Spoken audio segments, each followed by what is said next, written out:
Les combats font toujours rage dans la bande de Gaza et dans les rangs de l'armée israélienne. On le sait, certains soldats se livrent à des violences et humiliations contre les Palestiniens. Bonsoir Slimane Zeguidour. Bonsoir.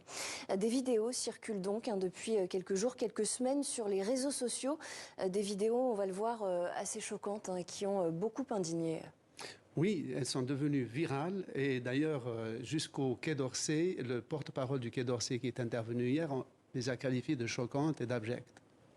Et alors on va peut-être voir on va les regarder, un extrait de quelques extraits, vidéos. Car la simple décence interdit d'en détailler le propos.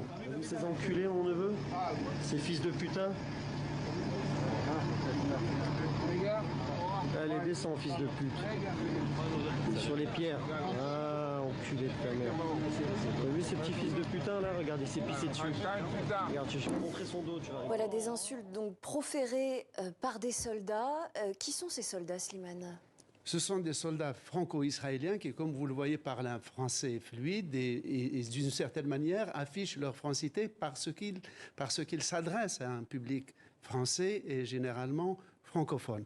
Alors, le fait qu'un Français binational serve dans l'armée israélienne, revête l'uniforme israélien et se batte sous les couleurs israéliennes n'est pas un délit en soi. Cela doit être clair, car il y a une convention qui lie Israël et la France depuis 1959 et qui encadre la question du service national, du service militaire. Donc, de ce côté-là, il n'enfreignit pas la loi française.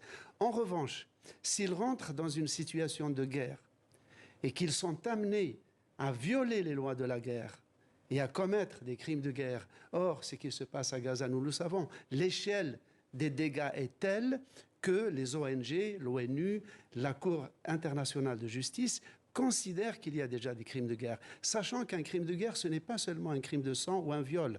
Le fait, par exemple, selon le droit international, d'interdire l'accès à la nourriture, à l'eau ou aux soins, constitue juridiquement un crime de guerre. Donc si on est dans cette situation, eh bien, ces soldats peuvent, ou en tout cas ceux d'entre eux qui sont convaincus d'avoir participé à des exactions, peuvent être soumis à des poursuites judiciaires. Ce qui est marquant aussi dans ces vidéos, Slimane, c'est que ces propos, ces images choquantes contre des Palestiniens, et ces propos, ils sont aussi, et humiliations, ils sont aussi proférés contre des citoyens français. Oui, regardons par exemple cette vidéo où un député de la France insoumise est interpellé par deux soldats qui le citent d'ailleurs nommément. Et d'autres citoyens aussi, des militants associatifs, ont été aussi, par exemple, leurs noms ont été gravés sur des obus, et ces obus ont été photographiés et diffusés sur les réseaux sociaux. On va regarder ça justement tout de suite. Thomas Portes, le LFI, merci pour votre soutien. Joyeux Noël, Khouya. Voilà, et suite à ces images, certains députés français ont directement interpellé le Quai d'Orsay à Paris. Oui, le Quai d'Orsay et le ministère de la Justice. Le Quai d'Orsay, il y a une quinzaine de jours, s'était prononcé sur ces affaires et il avait plus ou moins temporisé en disant qu'il attendait pour voir. Néanmoins, hier, le porte-parole du ministère des Affaires étrangères, répondant à une question précise sur ce point, notamment sur la vidéo que nous avons vue au début du journal, eh bien, voici sa réponse. Et c'est la réponse officielle du gouvernement français. Je voudrais notamment rappeler que la justice française est compétente pour connaître des crimes commis par des ressortissants français à l'étranger, y compris dans le cadre du conflit en cours.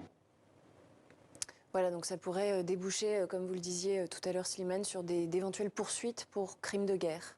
Absolument. Et cela dit, non seulement au nom du droit français, car la France ne peut pas se désengager de s'intéresser aux binationaux. On l'a vu par exemple avec les malheureux citoyens franco-israéliens qui ont été suppliciés par le Hamas ou enlevés. Il y a encore 3 otages français détenus par le Hamas.